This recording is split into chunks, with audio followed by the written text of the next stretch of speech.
Hello friends, followers and channel members. Well, yesterday was a fantastic day for those of us who like to fly in Microsoft Flight Simulator 2020. Not only did we get sim update number 10, but then literally a few hours later we got a huge update to the Fenix A320. Now this update had been promised for a long time, and Amir and the team have been working really hard, bug testing lots of different things, also listening to users as well about what they want implementing, what they want changing and added in, responded to all of that. And whilst it has indeed taken quite a long time, this is a huge update. The release notes are intense, but we're going to go through the really important points and complete a full flight here in this video, pointing out all of the new things that you're probably going to witness and see when flying the Fenix for the first time following this update.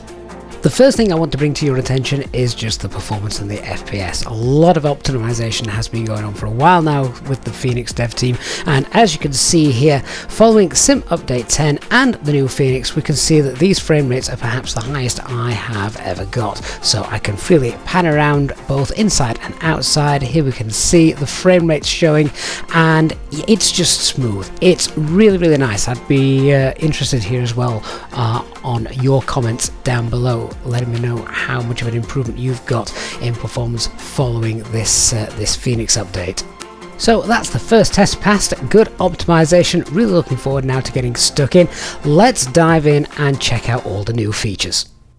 So one of the first things you are going to notice when you get inside the new Fenix is the fact that the default view has changed. This then is the new default view. Obviously you can see out of the windshield, but you've also now got clear views of the navigation display and the primary flight display, where before you didn't have this and you had to move around and zoom a little bit. For me personally, I would probably still go ahead and perhaps maybe just zoom in a little bit more, but each to their own. I personally like this particular view, so that's probably the view you're going to see on screen when I'm doing the live streams, and here I can monitor everything and obviously see clearly where we're going out of the window as well. Let's have a look at some other things that have also been added here in the flight deck. So just looking at those screens, mentioning those, we'll see now that the screen backlighting is still turned off when the screens are off. There was a little bit of bleed before that. Obviously that has now been affected. Now check this out. If we just come out of our seat and we'll just move over a little bit,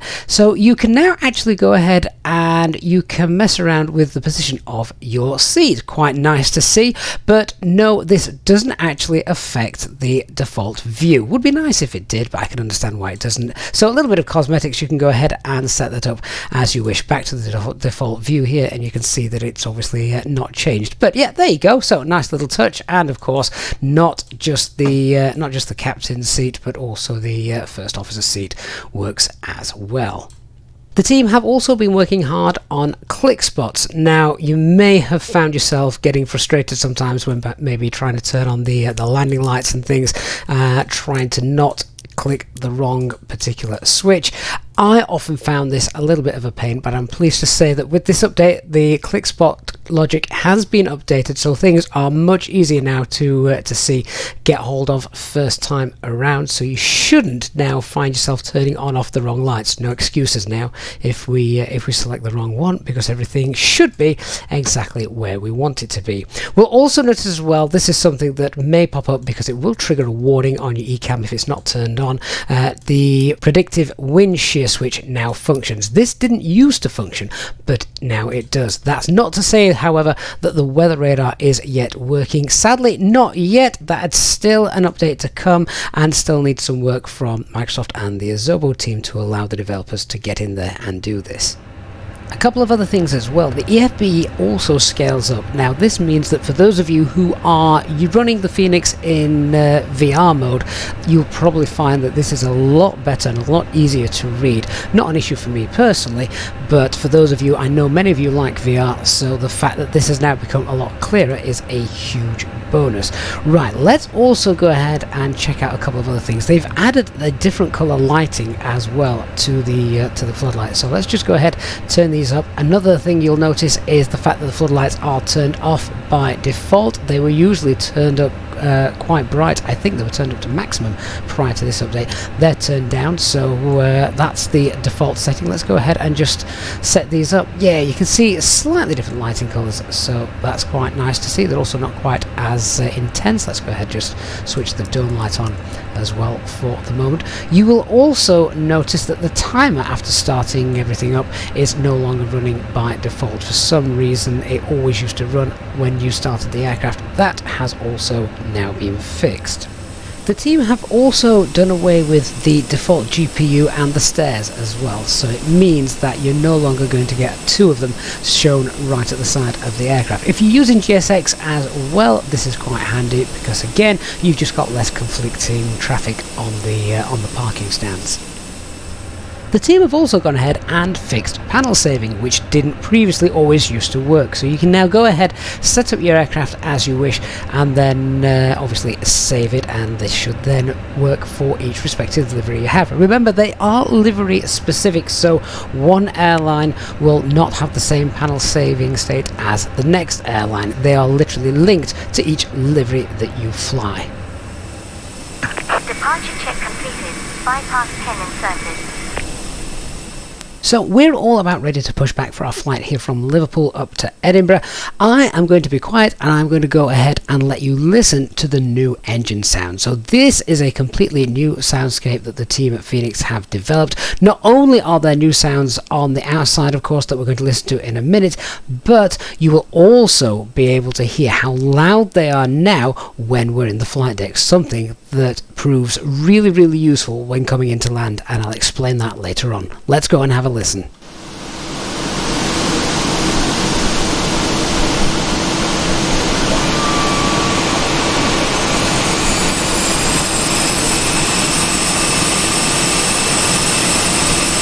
Please set parking brakes.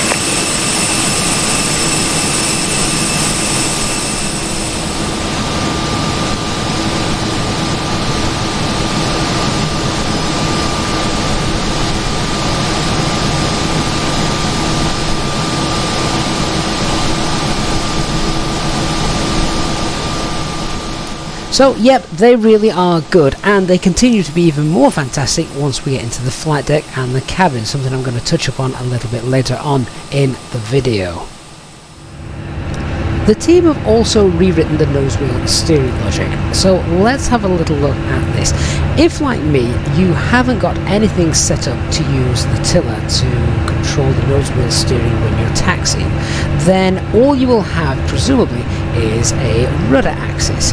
So if you want to use the tiller when you've only got a rudder axis and no nose wheel steering axis bound to your hardware, then you'll need to go ahead and push the pedal disconnect. What this means is now, once this is selected, when using your rudder axis, it will control the tiller in order to turn, but it will not affect the rudder. And if we then depress that, then you'll see that the rudder is now working. Now, in order to facilitate this at higher speeds, this automatically changes when you reach a speed above 20 knots. So if we go ahead and select this, once we reach a speed above 20 knots, this will pop out and you'll be able to control the rudder again using your rudder axis. There are also a couple of other things that can affect this. So when you're above 20 knots and the thrust levers are set above the climb detent, or if in general the speed reaches above 45 knots. If you do have any nose wheel steering axis selected, then you don't need to worry about this, because that will obviously only control the tiller and nothing else. So basically put, if you don't have a tiller axis, then make sure that that is selected so that the rudder isn't affected until you're above 20 knots and in the climb detent. It has made taxiing a lot smoother and a lot easier. So if I just quickly rev up the engines a little bit and we'll get moving, then yeah, you can see now I just seem to have a little bit more control and authority over where we're moving, which is quite nice. Right, we're about to take off. I'm going to be quiet and I'm going to let you listen to those engines, the new sound set of engines that has been brought in. And of course, not only is that externally, but you're going to be able to hear them a lot louder here in the flight deck and of course in the cabin, which is something I know that you've all been really looking forward to. Let's go and have a listen.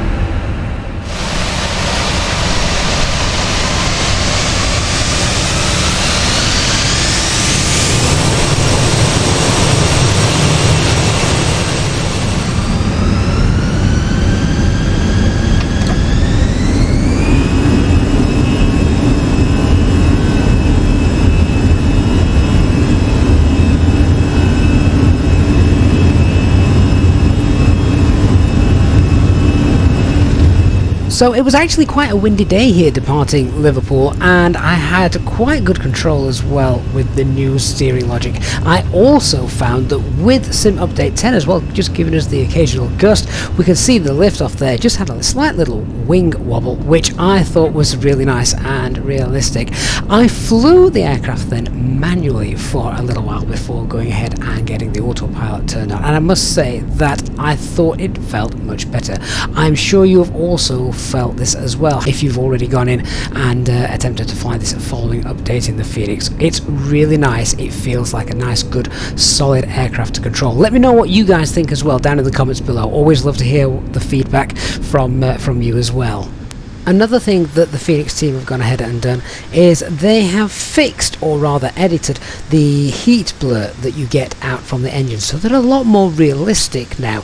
What this also means as well is if you are enjoying those cabin views, you're not going to see, if you're sat directly behind the engines, you're not going to see all of the ground being distorted way over the top. It's been nicely fixed so that, yeah, much more realistic, and it also doesn't spoil those views. So 40 minutes later, here we are approaching Edinburgh, and this little downwind leg will just give me enough time to explain to you what has been fixed with regards to the flight modelling of the Fenix. Now, we're all very well aware that the flight modelling is perhaps the most important thing that any sim pilot is looking for from a commercial airliner add-on. So the flight modelling software has been tried, tested, written, rewritten, and then rewritten again umpteen times with the help of real-world type-rated A320 pilots on the team, so you can rest assured that all of the feedback that you're getting now really is as close as we can probably get here in Microsoft Flight Simulator and on a desktop simulator. So they have rewritten the elevator modelling, the flap drag modelling. This also means as well that the overall drag of the aircraft has been rewritten. You will have been aware that when using managed descent mode, a lot of the time the aircraft would hug the bottom of the speed gate. This doesn't happen anymore. It will be much more realistic where the airspeed sits. That's not to say that sometimes it won't sit at the bottom, because, well, sometimes the real aircraft does as well. But you will find now that it doesn't just hug the bottom of the bracket all of the way down. So that is a great improvement, and I know that is something that loads of you have been asking for, so big thumbs up to the Fenix team for sorting that. So the drag modelling has been rewritten. Also, the flap lift modelling has been rewritten, as well as the rudder, the engine thrust, the spoiler effectiveness, and another big one which I know you're all going to love is the ground effect when coming into land has also been rewritten and remodelled. So here we are coming into Edinburgh with the final few feet to go. We've got the new modelling from the Fenix, and we've also got a few gusts being blown over the aircraft as well following Sim Update number 10.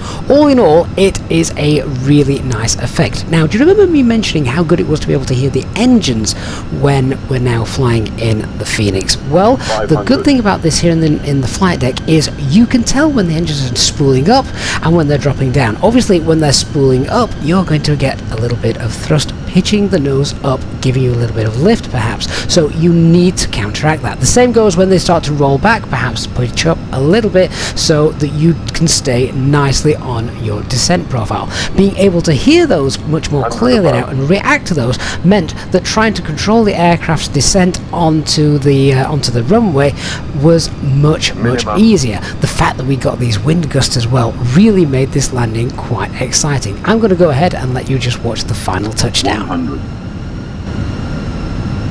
Light slope. 40, 30, A320 retard. 5.